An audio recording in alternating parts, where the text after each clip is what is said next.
So we're starting with a 1/4 cup of sugar. Then we got a teaspoon and 3/4 of baking powder, 3/4 teaspoon of salt, and 2 cups of cake flour. Just enough to whisk that together. Then make a little well, and in goes our 2 tablespoons of melted butter, 1 egg, and 1/2 cup of buttermilk.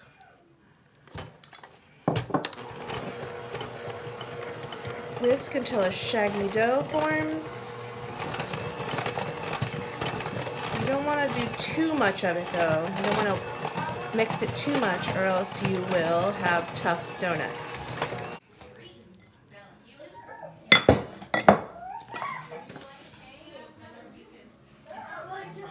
And then I need until... That was more flour, right? Yep, just enough flour to keep them sticking all over. And this is from a very experienced bread maker also.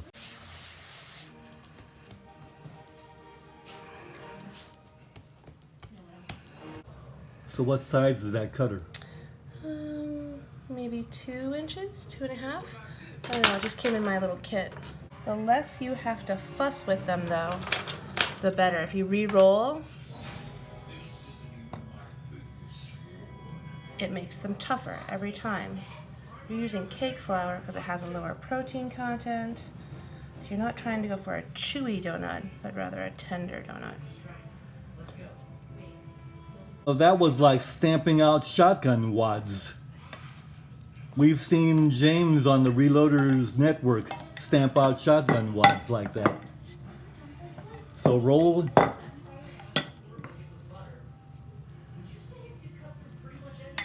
No guys, that is not 4831 powder.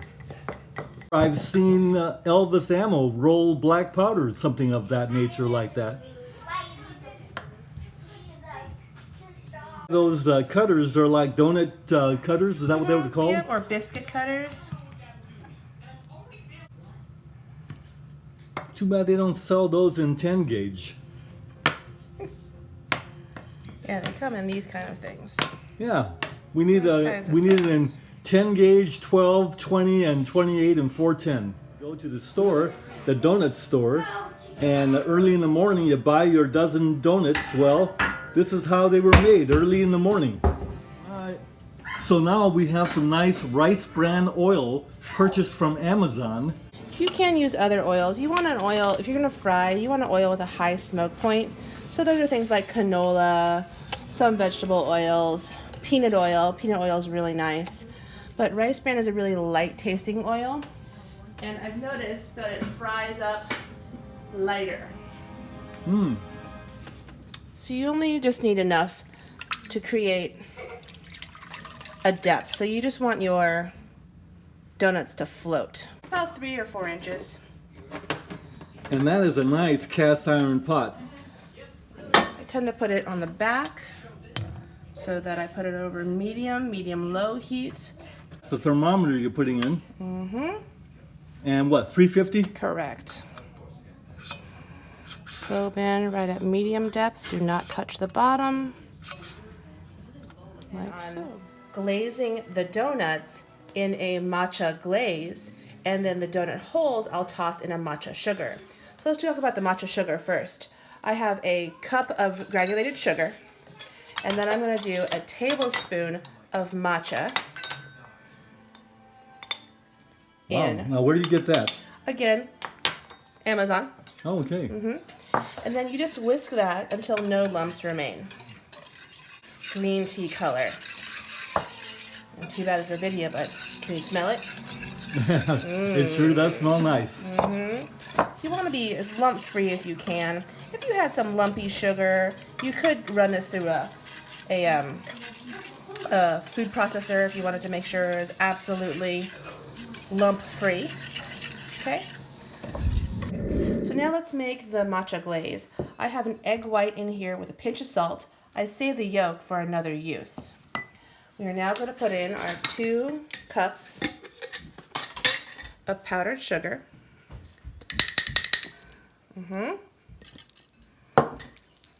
right?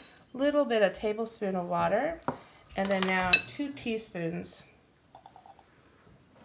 of that matcha. And again, whisk until smooth. Now this glaze, you want it to be runny enough because essentially what you're going to do is be dipping your donuts in it. That does whisk smoothly, doesn't it? Well, I suppose. Now, of course, if lumps are in there, you'll get a kind of a funny glaze instead of a nice smooth glaze. You'll get little particles in there. Lumps, it's okay. Give it a little bit of time. Maybe they'll melt in the water. But you know what? If you have lumps, it's okay. Hide it with some nuts or something like that on top, and then no one will ever notice. Now, for those of you out there who are interested in the loading manual that was used to make these donuts, it's in Bon Appetit. This is the September 2015 edition. Now notice this very interesting utensil. This is called a spider, but it's really just kind of like a sieve on the end of a stick. But a lot of Chinese use this for frying and scooping things out of like some broth or what have you. But this is an important one to me because this was handed down to me from my grandmother, who's gone now. So this is very precious. And of course, all the family's starting to stir and come down in the kitchen smelling good and looks very festive, and the trees are up. So we wanted 350, so we've overshot a little bit, but we know that the minute we put something into the oil, it's going to drop in temperature. So just like casting, I assume, it's all about temperature management. Exactly. Okay, so if you do too hot, then you're going to burn the outside before the inside is done. 350, 360, we're gonna run a risk. All right, they should go down into the oil, but then immediately come back on up. Let's try not to overcrowd the pot. Those are staying nice and puffy. I've got my old chopsticks here. Okay, and then come back on up. Now it's going to cook on the bottom side, right? So now I've got my chopsticks in particular so that I can flip them when it comes time. And you just want to fry them until they're GBD, golden, brown, and delicious. These would be plain donuts, right? They would be plain donuts, which they are already sweet. There is sugar in the dough and such. And you see that the baking powder I use is a double acting baking powder. So it activated when the acidic buttermilk hit it. And number 2 added again, when I add the heat, it puffs again. So you see them starting to puff. Now the sugar content, ooh, look at that GBD. Oh, look at that. The sugar content makes them brown quickly, along with the protein in the cake flour, which is a low protein flour in the spectrum.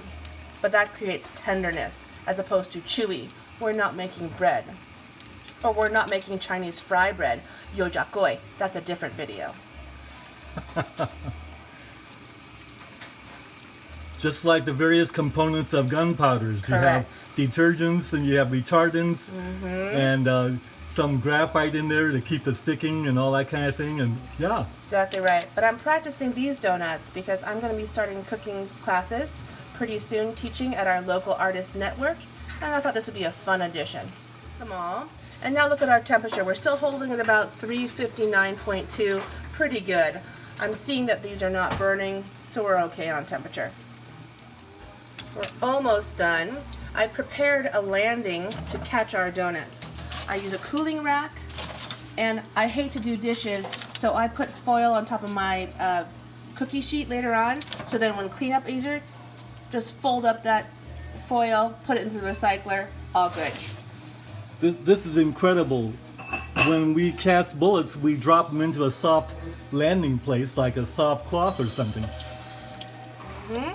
Now let's check and make sure that our other side is cooked to that nice GBD. Looks like a win to me. So now we're going to put them into the spider and evacuate.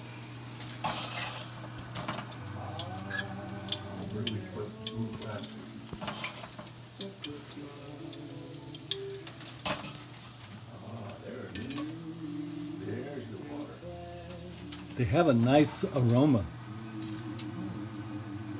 Exactly. Okay.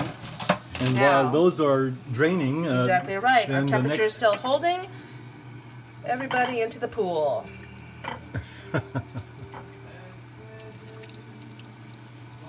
My, that was a nice crab feed last night, wasn't it?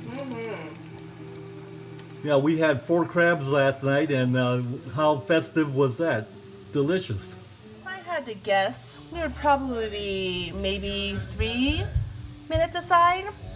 You know, pastries, especially with a high sugar content, go quickly. Let's do the old test. Oh, looks GBD. So I'm told that macadamia nut oil is the very best for doing this kind of thing, but it's got an expense problem. Extremely expensive. It's really a finishing oil. It's rich as well, but it's got one of the highest smoke points. Wow, well there you go. This kind of reminds me of lining up the bullets on a pad before putting them in the oven. Face down thing. Now James over at the Reloaders Network knows all about that. Okay, ready for those donut holes? Yeah, donut holes. No wasting. I could have re-rolled all these into more rings if you really wanted them, but aren't these fun? The kids, I'm sure, really like those. Like little morsels. And they might look flat right now, but they're going to poof up to almost round, or that's my anticipation. Okay, careful not to splash yourself. Right? It's tempting to want to drop it from afar. Yeah. Splash City. So you actually counterintuitively want to go relatively close and just let it go. And just let it kind of sink into the oil. That's a good principle for doing molten lead also. Now you should also have something close by in the event of a fire. What happens if your fire gets out of control? Your oil boils over, then goes into the flame, then of course enflammato. So you should have a lid ready, right? To suffocate. To suffocate it, Yep. right? The last thing you want to do is thump liquid under here. Oh. Like, oh no, on fire, let's dump some water. That is a fireball, and that's a trip to the hospital. Oh boy, yeah. All right, so see how they're almost round? See what I'm saying? Yeah, no, That's you that still double- have to flip those A also. little bit, yeah. Because then they poof on the bottom side, but the top side's still flat. So then you kind of have to you know, negotiate them around a little bit. That's why certain donut shapes came around. There's ones called twists that actually turn themselves over. Oh my, Isn't that convenient? cool. Okay, so it looks to me that these are done. So let's evac those guys. Oops, don't loop the temperature gauge. That'd be bad. Good grief, you're casting round balls. Those are round balls for the shotgun. Yeah, grape shot. There you go, Mike's tuning in there.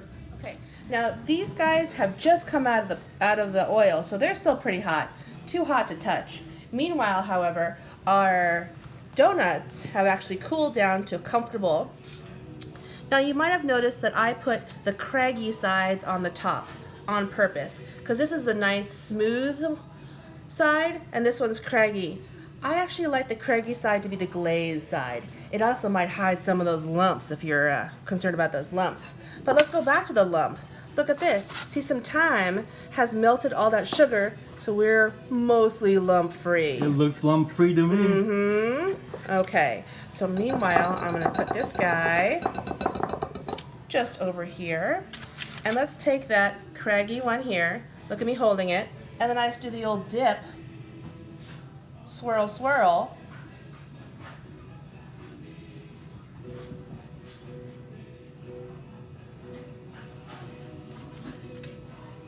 What do you think? Look at that. I see what you mean about the craggy side will hide any lumps. I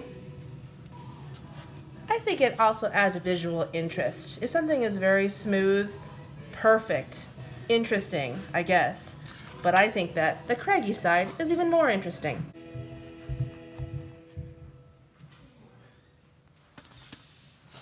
Oh, how cool is this? But now these are those warm donut holes, and you want them to be warm. You have to have them warm because that's when the sugar sticks. Powdered green tea, and that's the matcha. These are ready to serve. So these are delicious. These darkening. Merry pre-Christmas to all of you out there. Bye for now.